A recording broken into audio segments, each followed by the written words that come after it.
நம்ம ஆழ் மனதில் இருக்கும் நினைவுகள் தான் கனவுகளாக நமக்கு வருது அப்படிங்கிறது தான் 100% உண்மை.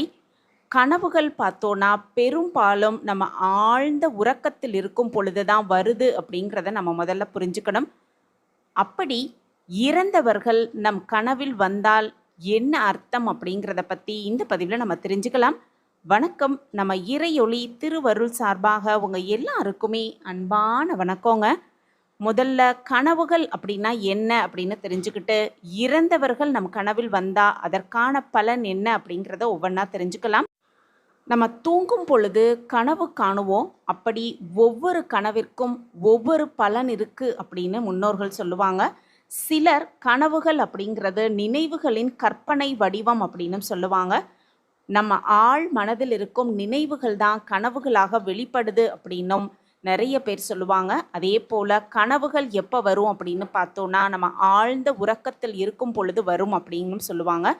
அப்படி நம்மோடு வாழ்ந்து மறைந்தவர்கள் இறந்தவர்கள் நம் கனவில் வந்தால் என்ன நடக்கும் அப்படிங்கிறத நம்ம இப்போ ஒவ்வொன்றா தெரிஞ்சுக்கலாம். இறந்தவர்கள் கனவில் வந்தால் நல்ல செய்தி வரும் அப்படின்னும் நீண்ட காலம் வாழ்வோம் அப்படிங்கிறதும் அது பொருள்படுது. அதே போல் இறந்தவர்கள் கனவில் வந்து நம்மளை ஆசிர்வதிப்பது போல கனவு கண்டோம் அப்படின்னா எல்லா விதமான நன்மையும் நமக்கு ஏற்படும் அப்படின்னு தான் அர்த்தம்.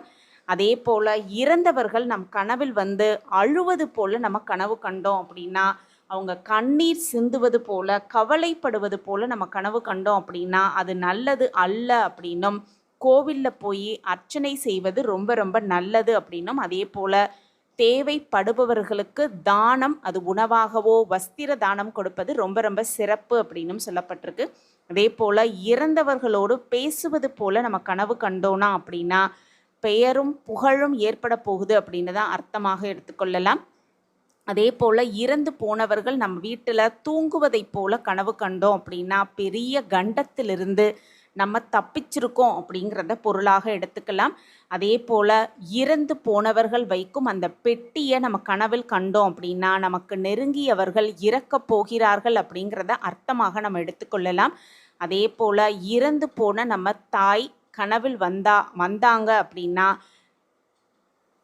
குடும்பத்தில் உள்ளவர்கள் யாரோ ஒரு பெண் குழந்தை பிறக்க போகுது அப்படிங்கிறத பொருளாக எடுத்துக்கொள்ளலாம். அதே போல் இறந்தவர்கள் நம்மோடு சாப்பிடுவது போல நம்ம கனவு கண்டோம் அப்படின்னா நற்புகழ் கிடைக்க போகுது அப்படின்னும், அந்த புகழால் செல்வமும் செழிப்பும் அதிகரிக்க போகுது அப்படிங்கிறத பொருளாக எடுத்துக்கொள்ளலாம். அதே போல் இறந்தவர்கள் நம்மிடம் பேசுவது போல கனவு வந்தது அப்படின்னா இக்கட்டான நிலையில் நமக்கு உதவுவதற்கு சிலர் வருவார்கள் அப்படிங்கிறத பொருளாக எடுத்துக்கலாம். இறந்து போன நம்ம தந்தை நம்ம கனவில் வந்தாங்க அப்படின்னா நம்மளால் தீர்க்கவே முடியாமல் இருக்கும் ஒரு பிரச்சனையை விரைவில் வெற்றிகரமாக நம்ம முடிக்க போகிறோம் அப்படிங்கிறது தான் பொருள்படுது.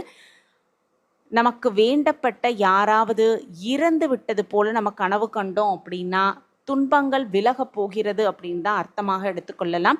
அதே போல் இறந்து போனவர்கள் அது யாராக இருந்தாலும் அவங்கள தூக்கிட்டு போவது போல நம்ம கனவு கண்டோன்னா நிச்சயமாக நன்மை ஏற்பட போவதற்கான வாய்ப்பு அதிகமாகவே இருக்குது அப்படின்னும், இறந்தவர்களோடு பேசுவது போல கனவு கண்டோன்னா புகழ் ஏற்பட போகுது அப்படின்னும், இறந்தவர்கள் கனவில் நம்மை ஆசிர்வதிப்பது போல நம்ம கனவு கண்டோம் அப்படின்னா எல்லா விதமான நன்மைகளும் ஏற்பட போகுது அப்படின்னு தான் அர்த்தமாக எடுத்துக்கொள்ளலாம். அதே போல் நாமளே இறந்து விட்டது போல கனவு கண்டோம் அப்படின்னா நன்மைகளை ஏற்படும் அப்படின்னும், வாழ்வில் மகிழ்ச்சி ஏற்பட போகுது அப்படின்னு தான் அர்த்தமாக எடுத்துக்கொள்ளலாம். இறந்து போன தாயோ அல்லது தந்தையோ கனவில் கண்டோம் அப்படின்னா கனவு கண்டவருக்கு வர இருக்கும் ஆபத்தை சுட்டி காட்டி எச்சரிக்கை தான் அவங்க வந்திருக்காங்க அப்படிங்கிறத பொருளாக எடுத்துக்கலாம். இப்படி கனவில் இறந்தவர்கள் வரும் பொழுது அதற்குரிய பலன் என்ன அப்படின்னு தெரிஞ்சுக்கிட்டு அதற்குரிய கெடுதல்களையும் நல்லதையும் நம் மனதில் ஏற்றுக்கொண்டு அதற்குரிய செயல்களை செய்து நம் வாழ்வில் சகல சௌபாக்கியத்தோடு வளமாகவும் நலமாகவும் வாழ்வதற்கான அத்தனை வழிகளையும் நம்ம எடுத்துக்கொள்ளலாம். இந்த பதிவு உங்களுக்கு பயனுள்ள பதிவாக இருக்கும் அப்படின்னு நான் நம்புகிறேன். நம்ம சேனலை நீங்கள் ரொம்ப ரொம்ப ஆதரவு கொடுத்துக்கிட்டு வரீங்க. எனக்கு ரொம்ப ரொம்ப சந்தோஷம். உங்கள் ஆதரவு மென்மேலும் எங்களுக்கு கிடச்சிக்கிட்டே இருக்கும் அப்படிங்கிற நம்பிக்கையோட மீண்டும் ஒரு புதிய பதிவில் பார்க்கலாம். இந்த பதிவு உங்களுக்கு பிடிச்சிருந்ததுன்னா லைக் பண்ணுங்கள், ஷேர் பண்ணுங்கள், அப்படியே ஒரு கமெண்ட்டையும் போட்டுருங்க. உங்கள் கமெண்ட் தான் எங்களுக்கு மிகப்பெரிய ஒரு ஊக்கமாகவே இருக்கும். மீண்டும் ஒரு புதிய பதிவில் பார்க்கலாம். நன்றி, வணக்கம்.